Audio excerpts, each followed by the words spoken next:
Kailangan mga kapatid, gwardyahan natin ang ating puso. Sabi ni Kristo, mapapalad ang mga may malinis na puso. Makikita nila ang Diyos. Mga kababayan, panatilihin natin ang puso malinis. Makikita mo ang Diyos. Huwag mong dumihan ang puso mo. Huwag mong pasukan ang puso mo ng hinala, masamang akala sa kapwa, mga duda. Basta pabayaan mo lang sila. Huwag kang mag-isip ng masama para yung puso mo laging malinis.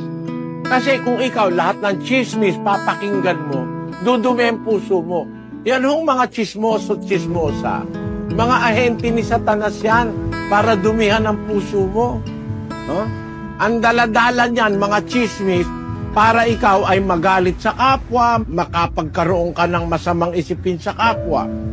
Ang trabaho niyang mga chismoso at chismosa, huwag niyong gagawin. Marurumi ang puso niyan. Kasi ang sabi ng salita ng Diyos, ang mapaghatid dumapit, naghihiwalay ng magkakaibigang matalik.